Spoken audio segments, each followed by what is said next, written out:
On World News tonight, a huge explosion in Tel Aviv while the Israeli Prime Minister is in the Oval Office. Many people have been killed and injured.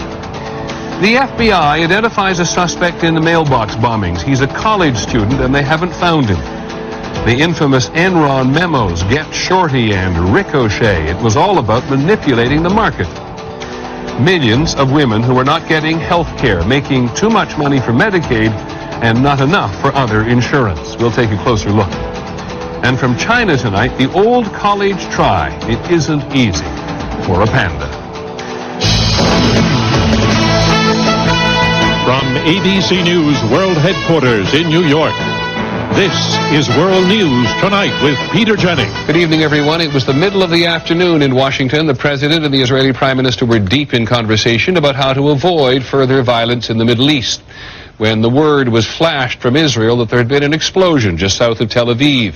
There was confusion at first. The top story of a building had collapsed. Then the Israeli police said it was a suicide bomb, that at least 16 people had died and at least 60 injured. Another episode of death and destruction is bad enough, but the timing makes it seem like a defiant act against any negotiations for peace. We'll go to the White House in just a moment, but first we go to Israel and ABC's Gillian Finley. Gillian? Peter, according to Al Manar television in Lebanon, the Islamic group Hamas has claimed responsibility for tonight's attack. A Hamas leader in Gaza has told us that this is a message to Israelis that the Palestinian will to resist has not been broken.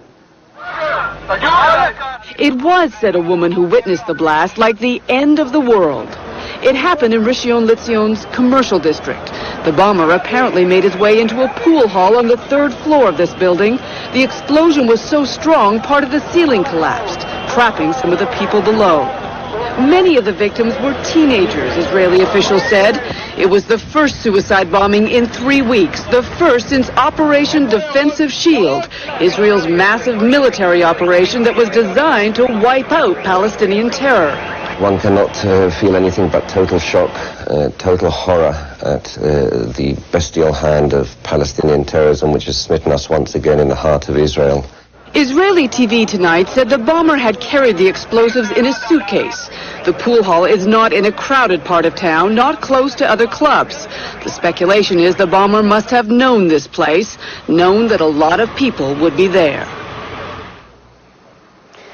And Peter, tonight Yasser Arafat, we understand, is in his compound in Ramallah. His aides tell us that they are drafting a statement condemning the attack, just like they always condemn all attacks on civilians, they say, be they Israeli or Palestinian. Many thanks, Peter? Gillian Finley in Israel. Of course, Hamas does not answer, if it was Hamas, does not answer to Yasser Arafat. This was an issue at the White House today, certainly in the press room. Everybody knew what was going on, while Mr. Bush and Mr. Sharone were talking in the Oval Office. We're joined at the White House tonight by ABC's Terry Moran. Terry, I know there were some serious disagreements between the two men today, which you'll talk about, but first of all, how did they get this news? Well, Peter, about 20 minutes into this high-stakes meeting, aides to both men came into the Oval Office and slipped them notes informing them only of an incident near Tel Aviv. It wasn't until after the meeting broke up that they were informed of the gravity of this bombing.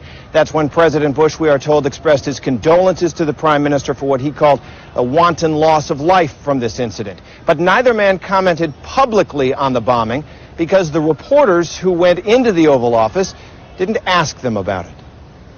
But afterwards, Mr. Bush spoke generally about the long-term effects of wave after wave of violence in the region. Listen, I deeply hurt when there is a lack of hope for moms and dads of anybody, Palestinian moms and dads. It bothers me.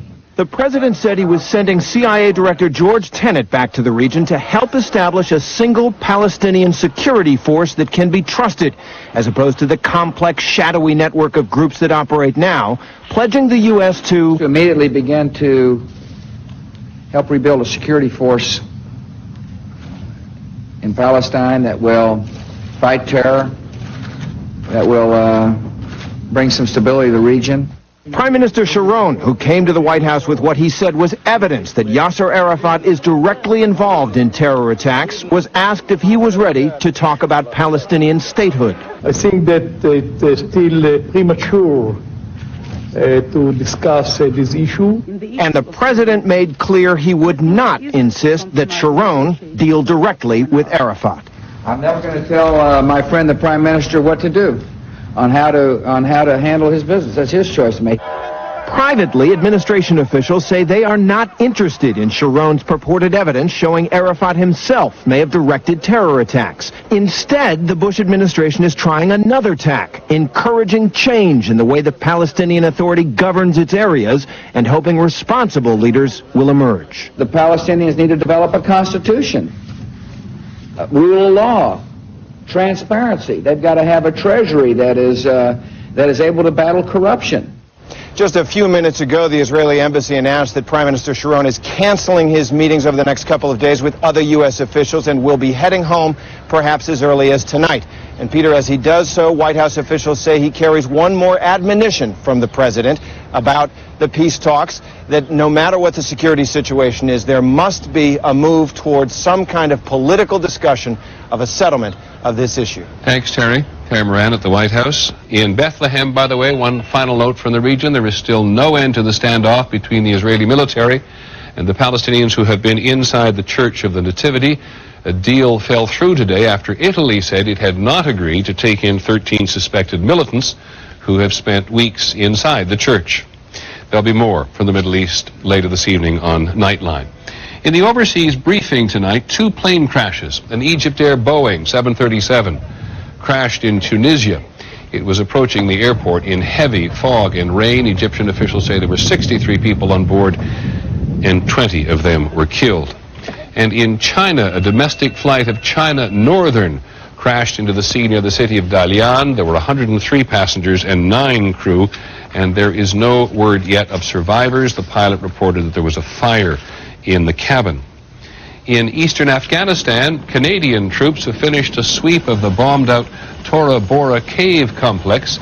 They brought back DNA samples taken from human remains, which they found, but the U.S. says they were not looking specifically for evidence of Osama bin Laden's death.